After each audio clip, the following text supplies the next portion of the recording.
नमस्ते। आज हम बात करेंगे रिजर्व बैंक ऑफ इंडिया के उन जबरदस्त टूल्स की जिनसे वो हमारी पूरी इकोनॉमी को दिशा देते हैं। एक सवाल है, कभी सोचा है कि पैसे की जो कीमत है वो आखिर तय कौन करता है? या फिर जब हम कोई लोन लेते हैं तो उसका ब्याज कहाँ से तय होता है? बस इसी बड़े सवाल का जवाब आज हम ढूंढने वाले हैं। तो इसका जवाब छिपा है आरबीआई के काम करने के तरीके में। देखिए, हर सेंट्रल बैंक ना एक बहुत ही मुश्किल बैलेंस बनाने की कोशिश करता है। एक तरफ है ग्रोथ यानी विकास और दूसरी तरफ है स्टेबिलिटी यानी स्थिरता। इसको ऐसे समझिए जैसे रस्सी पर चलना। एक तरफ है ऊंची महंगाई, मतलब कीमतें इतनी तेजी से बढ़ रही हैं कि हमारे पैसे की वैल्यू ही कम हो जाती है, और दूसरी तरफ है धीमी ग्रोथ, मतलब अर्थव्यवस्था सुस्त पड़ गई है और नई नौकरियां नहीं बन रही हैं। आरबीआई का काम है इसी पतली सी रस्सी पर बैलेंस बनाकर चलना। तो सवाल ये है कि ये बैलेंस बनता कैसे है? इसके लिए आरबीआई के पास एक खास टूल किट है, और इसी टूल किट को हम कहते हैं मॉनेटरी पॉलिसी, या हिंदी में मौद्रिक नीति। तो चलिए इस टूल किट को खोल कर देखते हैं कि आखिर इसके अंदर है क्या। इसमें ना दो तरह के खास औजार हैं, और यकीन मानिए हर एक का अपना अलग और बहुत ज़रूरी काम है। पहले हैं क्वांटिटेटिव टूल्स। ये बड़े और भारी भरकम हथौड़े की तरह हैं जो पूरी इकोनॉमी पर एक साथ असर डालते हैं। और फिर हैं क्वालिटेटिव टूल्स। ये किसी सर्जन के औजारों जैसे हैं, एकदम सटीक, जो किसी खास सेक्टर या किसी खास प्रॉब्लम पर ही निशाना साधते हैं। ठीक है, तो सबसे पहले बात करते हैं इन भारी भरकम यानी क्वांटिटेटिव टूल्स की। आइए जरा गहराई से देखें कि ये बड़े और शक्तिशाली औजार आखिर काम कैसे करते हैं। इनमें सबसे पहला और शायद सबसे ज़रूरी टूल है रेपो रेट। सिंपल भाषा में ये वो ब्याज दर है जिस पर आरबीआई बाकी कमर्शियल बैंकों को पैसा उधार देता है। ये एक तरह से पूरी इकोनॉमी के लिए एक मास्टर सिग्नल है। अब देखिए इसका असर फैलता कैसे है, स्टेप बाय स्टेप समझते हैं। मान लीजिए आरबीआई ने रेपो रेट बढ़ाया, तो क्या होगा? बैंकों के लिए आरबीआई से पैसा लेना महंगा हो जाएगा। अब बैंक क्या करेंगे? वो अपने होम लोन, कार लोन, इन सब पे ब्याज दरें बढ़ा देंगे। नतीजा, हम और आप जैसे लोग कम उधार लेंगे, कम खर्च करेंगे, और धीरे धीरे महंगाई काबू में आ जाएगी। देखा कैसे एक छोटा सा फैसला पूरे सिस्टम पर कितना बड़ा असर डालता है।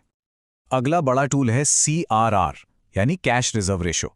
इसका मतलब है कि हर बैंक को अपने टोटल डिपॉजिट्स का एक तय हिस्सा आरबीआई के पास कैश के रूप में रखना ही पड़ता है, ये जरूरी है।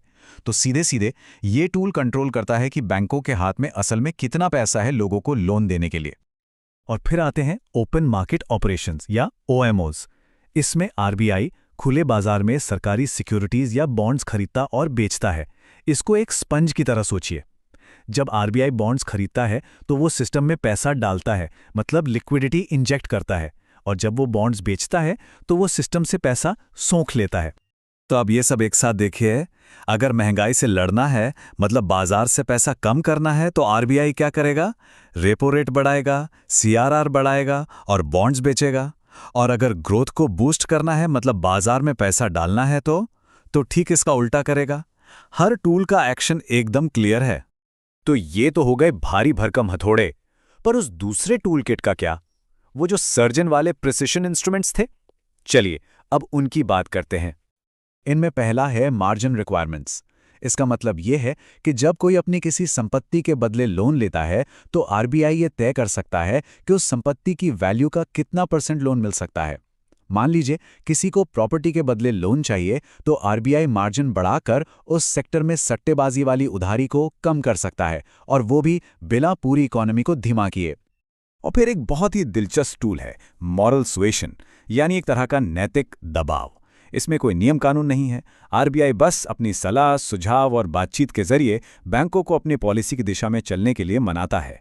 ये एक इनफॉर्मल तरीका है, लेकिन आरबीआई के कद की वजह से ये काफ़ी असरदार होता है।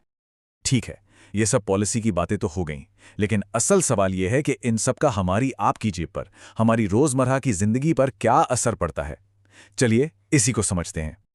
एक सीधा सा उदाहरण देखते हैं। मान लीजिए किसी का होम लोन चल रहा है और ईएमआई है 25,000 रुपए।